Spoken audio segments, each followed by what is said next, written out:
familia ya mzee Mtei na Watanzania wenzetu wote mliofika hapa. Tumsifu Yesu Kristo.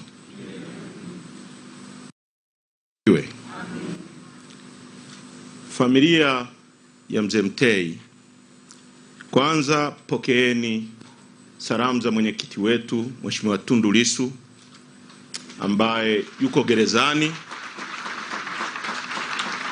kwa sababu wote tunazozijua kwamba ni za uongo. Ameandika ujumbe mrefu, tutauposti na tutakabidhi kwa familia. Kwa tunaleta salamu za pole kutoka kwa Mheshimiwa Tundu Lissu na chama chetu.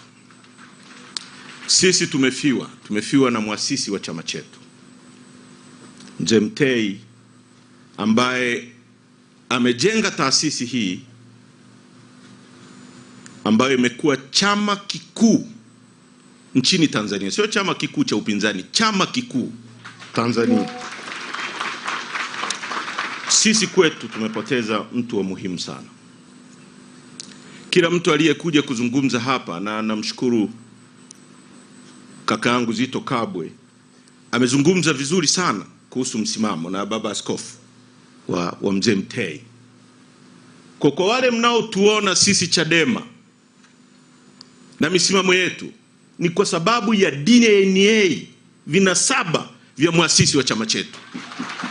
DNA yetu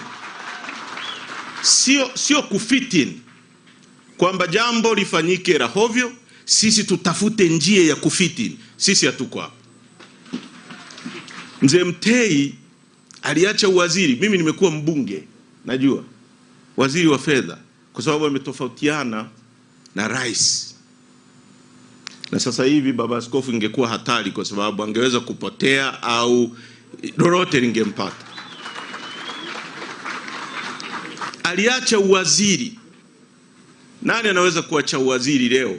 Sana sana utakachofanya, rais anataka tuende hivi, utaalamu wangu uniambii tuende hivi, lakini ngoja niende hivi, ni fit in pale anapotaka ili tuende mbele. Kwa huyu ni mtu ambaye ametujengea taasisi ambayo ni ya mfano, na sisi tunamkumbuka sana na tutamkumbuka. Nataka kuchukua nafasi hii kuwashukuru wanachama wetu wote waliotoka nchi nzima, mikoa yote wako hapa. Mwenyekiti Mbowe, nataka nikuhakikishie kwamba wanachama wetu wamekuja kwa mamia, kwa maelfu. Viongozi nchi nzima, pamoja na mateso wanayopitia, kwa sababu nimeona hapa watu wanasema tutofautiane kwa sera. Sasa hivi ukitofautiana kwa hoja ndio unapotea. Watu wanapotea na hawaonekani, sio mzaha. Kwa sababu baba, tumefuata kile ulichotufundisha kufuata. Hatukosei chochote. Tunapotezwa kwa sababu tumekuwa wafuasi wa misimamo yako. Lakini tunamuomba Mwenyezi Mungu akupokee.